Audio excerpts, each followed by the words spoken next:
নমস্কার, জয় হিন্দ, জয় ভারত। প্রিয় দর্শক, হাসিনার পদত্যাগের পরে বাংলাদেশ, আমাদের প্রতিবেশী দেশ বাংলাদেশে যে অচলাবস্থা তৈরি হয়, তারপরে যে অন্তর্বর্তী সরকার তৈরি হয়েছে, তারপরে যে ঘটনাক্রমগুলো চলে এসছে তার বিষয়ে একটু বিস্তারিত আলোচনা করছি আপনাদের সামনে। শেখ হাসিনা দেশ ছাড়ার পর আমরা দেখলাম খুব তাড়াতাড়ি অন্তর্বর্তী একটা সরকার গঠিত হলো। সেই সরকারের প্রধান হলেন মোহাম্মদ ইউনূস। তার নেতৃত্বে সরকার গঠিত হওয়ার পরে, তত্ত্বাবধায়ক সরকার গঠিত হওয়ার পরে মোহাম্মদ ইউনূসকে দায়িত্ব নেওয়ার পরেই বাংলাদেশ সেনাবাহিনীকে সিভিলিয়ানদের বাংলাদেশের মধ্যে সেভাবে দেখা যায়নি। কিন্তু এটা ভালো খবর, কারণ সেনাবাহিনী দেশের নিরাপত্তার ক্ষেত্রে কাজ করবে। সেক্ষেত্রে কোনোভাবেই তারা সিভিলিয়ানদের মধ্যে হস্তক্ষেপ করবে না, যদি না কোনো জরুরি বিভাগের প্রয়োজনীয়তা ঘটে। কিন্তু মোহাম্মদ ইউনূসের সাম্প্রতিক মন্তব্য এবং একটি বিজ্ঞপ্তি অন্যরকম ইঙ্গিত পাওয়া যাচ্ছে। সাধারণভাবে আমাদের দেশে ও ওই দেশে সরাসরি কোন সেনাবাহিনী কাউকে গ্রেপ্তার করতে পারে না। যদিও বা সীমান্ত প্রশ্নে কাউকে গ্রেপ্তার করা হয়, তাকে পুলিশের হাতে তুলে দেওয়া হয়। সেক্ষেত্রে আদালতের মাধ্যমে সেখানে কিন্তু বিচার পর্বটা হয়ে থাকে। পুলিশের হাতে যে গ্রেপ্তারের ক্ষমতা আছে, পুলিশের হাতে তল্লাশির ক্ষমতা আছে, কিন্তু সেনাবাহিনীর ক্ষেত্রে নেই। শুধুমাত্র পররাষ্ট্র বিষয়, সীমান্ত বিষয় কিছু তল্লাশি সেনাবাহিনী করতে পারে। যদিও সেনাবাহিনী সেখানে গ্রেপ্তার করে, তারা পুলিশের হাতে তুলে দেয়। এবারে এখানে দেখা যাচ্ছে একটি বিজ্ঞপ্তি জারি করে অন্তর্বর্তী সরকার ঘোষণা করে পুলিশের সঙ্গে সেনাও গ্রেপ্তার ও গুলি চালনা এবং তল্লাশি জিনিসপত্র বাজেয়াপ্ত করতে পারবে এবং সিভিলিয়ান লাইফ এ ঢুকে যে কোনো পদক্ষেপ নিতে পারবে এবং গ্রেপ্তারি পরোয়ানা জারি করতেও পারবে। এতদিন যা পারত না, এখন পারবে। চিন্তায় কিন্তু আওয়ামী লীগের নেতা ও কর্মীরা, কারণ এবার তারা কি ঠিক তাহলে 2001 সালে যখন বিএনপি নেত্রী বেগম খালেদা জিয়া বাংলাদেশের প্রধানমন্ত্রী হয়েছিলেন, তখন তিনি অপারেশন ক্লিন হান্ট নামে একটি অপারেশন চালিয়েছিলেন, যার মাধ্যমে হাজার হাজার আওয়ামী লীগের নেতা এবং নেত্রীদেরকে জেলে ভরা হয় এবং বিনা বিচারে তাদের আটকে রাখা হয়। এইরকম কিন্তু একটা অপারেশন চালানো হয়েছিল। সেক্ষেত্রে আবারও কি তত্ত্বাবধায়ক সরকার সেই রকম একটা পদ্ধতি অবলম্বন করছেন? এই নিয়ে কিন্তু তারা চিন্তায় রয়েছেন আওয়ামী লীগ নেতা ও কর্মীরা। আরেকটি বিষয় রয়েছে হাসিনার প্রত্যর্পণ। পদত্যাগ করে হাসিনা বর্তমানে রাজনৈতিক আশ্রয় ভারতে আশ্রয় নিয়ে রয়েছেন। কিন্তু আগামীতে কি করবে? বাংলাদেশ যদি ভারতের কাছে হাসিনাকে ফেরত পাওয়ার জন্য যদি কোনো আবেদন করে, সেক্ষেত্রে ভারত কি ভাবতে পারে? এটাও কিন্তু একটা প্রশ্ন চিহ্ন হয়ে দাঁড়িয়েছে।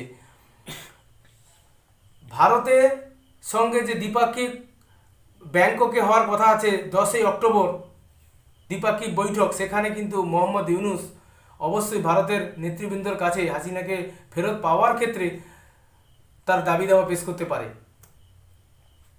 সেখানে ভারত সরকার কি করবে, কোন পদক্ষেপ নেবে? এক্ষেত্রে ভারত কি করবে? জার্মানিতে বিদেশমন্ত্রী এস জয়শঙ্করকে সংবাদ মাধ্যমের প্রতিনিধিরা প্রশ্ন করেন যে আগামীতে যদি শেখ হাসিনাকে প্রত্যর্পণের জন্য বাংলাদেশ দাবি জানায়, তাতে ভারত কি করবে? এস জয়শঙ্কর কিন্তু সরাসরি উত্তরটা না দিয়ে প্রশ্নটাকে এড়িয়ে গিয়েছেন। তিনি বললেন বৈদেশিক বিষয়ের ক্ষেত্রে কোনোভাবেই তিনি সংবাদ মাধ্যমের কাছে কোনোরূপ মন্তব্য করবেন না, যেহেতু ডিপ্লোম্যাটিকভাবে এই আলোচনাটা হয়। বাংলাদেশ সরকার ভারত সরকারের কাছে আবেদন জানাবে, ভারত সরকার তার বিনিময়ে প্রতিক্রিয়া জানাবে, কিন্তু সংবাদ মাধ্যমের কাছে তিনি কোনোভাবেই কোনো প্রতিক্রিয়া জানাবেন না।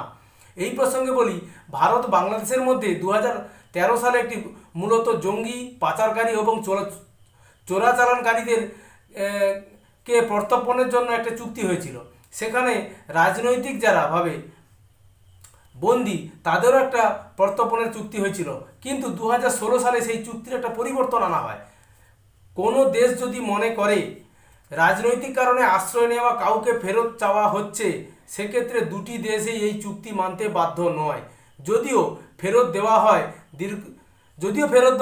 সেক্ষেত্রে যদি দীর্ঘকালীন কারাবাস এবং প্রাণহানির আশঙ্কা থাকে, তাহলে সেই দাবি খারিজ করা হবে।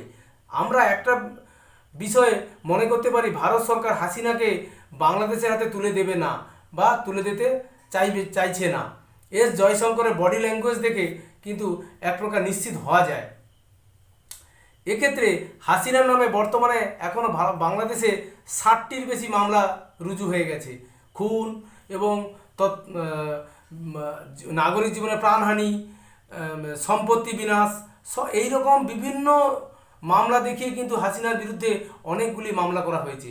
সেক্ষেত্রে ভারত কি আর নেবে এইরকম একটা ঝুঁকি যে হাসিনাকে ফেরত দেবে, যে দীর্ঘদিন থেকে শেখ বঙ্গবন্ধু মুজিবুর রহমানের সময় থেকে আজও পর্যন্ত বঙ্গবন্ধুর যে পরিবারের সঙ্গে যে নৈতিক সম্পর্ক রয়েছে তা কি ভারত সরকার ভাঙবে? নিশ্চিত বলে মনে হয় না। এক্ষেত্রে আরেকটি বিষয় দর্শক আলোচনা করতে চাইছি, মোহাম্মদ ইউনূস কি স্বস্তিতে রয়েছেন? তিনি যে অন্তর্বর্তী সরকারের প্রধান হয়েছেন, সেক্ষেত্রে কি তিনি কোনোভাবেই স্বস্তিতে রয়েছেন? একদিকে বিএনপি কট্টর আওয়ামী লীগ বিরোধী দল, আরেক দিকে আছে জামাতি ইসলামী নামে ইসলামিক কট্টরপন্থী দল, যারা চায় বাংলাদেশে শরীয়ত অনুসারে ইসলামিক কান্ট্রি হিসাবে বাংলাদেশ থাকুক। তারা সংবিধানে বদল আনতে চাইছে। এমনকি দেশের যে জাতীয় সঙ্গীত রবীন্দ্রনাথ ঠাকুরের, কবিগুরু রবীন্দ্রনাথ ঠাকুরের লেখা, সেটাকেও তারা বদল আনতে চাইছেন। এবং নোটে, বাংলাদেশি যে নোট টাকা, তাতে যে বঙ্গবন্ধুর ছবি আছে সেটাকেও বদলে ফেলার জন্য তারা চেষ্টা করছেন। কিন্তু মোহাম্মদ ইউনূস কি পারবেন এগুলোকে ঠেকাতে? মোহাম্মদ ইউনূস এখন 3 দিক থেকে এক প্রকার সাঁড়াশি আক্রমণ। সেনাবাহিনীর নির্দেশতাকে কিছু ক্ষেত্রে মানতে হচ্ছে, বিএনপি তার উপরে প্রেসার তৈরি করছে, জামাতি ইসলামীও কিন্তু একটা চাপ তৈরি করছে। সরকার কোন দিকে যাবে? অন্তর্বর্তী সরকার। সেক্ষেত্রে অন্তর্বর্তী সরকার যদি কতদিন দীর্ঘস্থায়ী হবে এটাও কিন্তু একটা সন্দেহের জন্ম দিচ্ছে। কারণ মোহাম্মদ ইউনূস আগামীতে কি স্ট্যান্ড নেবেন, কোন পদ্ধতিতে দেশকে এগিয়ে নিয়ে যাওয়ার ক্ষেত্রে চালিত হবেন, সেটাও কিন্তু বড়। কারণ বিএনপি কিন্তু খুব তাড়াতাড়ি ভোট চায়, যে এই তাড়াতাড়ি ভোটের মাধ্যমেই শাসন ক্ষমতায় আসতে চায়। কিন্তু জামাত ইসলামী ইউনূসকে সামনে রেখে পেছন দিকে তারা কিন্তু কাজ চালিয়ে যাচ্ছে, যাতে কট্টরবাদী হিসাবে বাংলাদেশে তারা মৌলবাদী একটা সরকার প্রতিষ্ঠা করতে পারে। তার একটা মরিয়া প্রয়াস কিন্তু তারা চালিয়ে যাচ্ছে।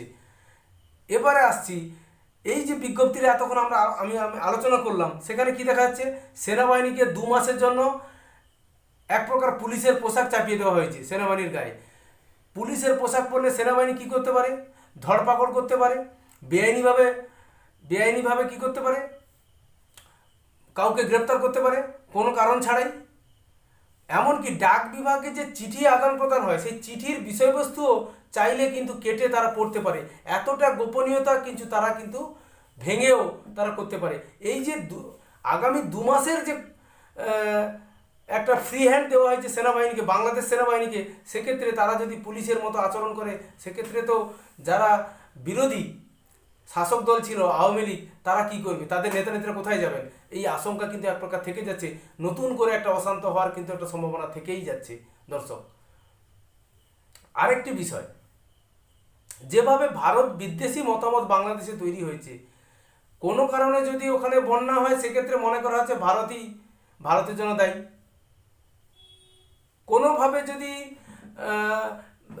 দেখা যায় যে ভারতে পণ্য তারা বয়কট করতে চাইছে, মোহাম্মদ ইউনূসের নেতৃত্বে যে অন্তর্বর্তী সরকার, তারা চাইছে পেঁয়াজ দিক ভারত, আলু দিক ভারত, বিভিন্ন সামগ্রী আমাদের দেশকে দিক।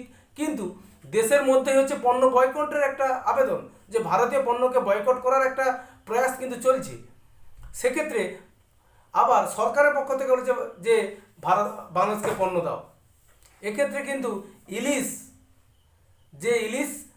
এই পশ্চিমবাংলার যে দুর্গা উৎসব হয়, সেই দুর্গা উৎসবে কিন্তু পদ্মার ইলিশ কিন্তু স্থলপথে পশ্চিমবঙ্গের বাজারে সহ ভারতবর্ষের বিভিন্ন বাজারে ছড়িয়ে পড়তো। এখনও কিন্তু ভারত সরকারের তরফ থেকে একটি ইলিশের জন্য আবেদন করা হয়েছে, সে আবেদন কিন্তু বাংলাদেশ সরকার এখনও রাখেনি। এখনও কিন্তু ইলিশের রপ্তানি বাংলাদেশ বন্ধ রেখেছে। এটাই কিন্তু চলছে।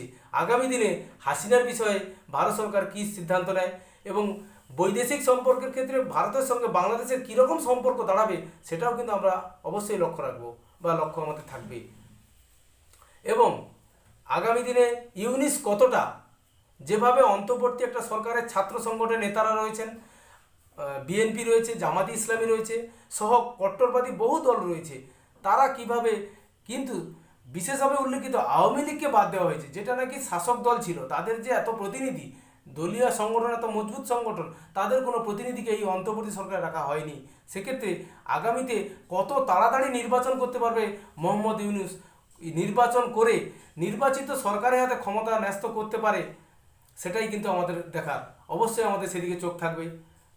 পরের প্রতিবেদনে অবশ্যই আমরা আপডেটের সঙ্গে আপনাদের কাছে হাজির হব।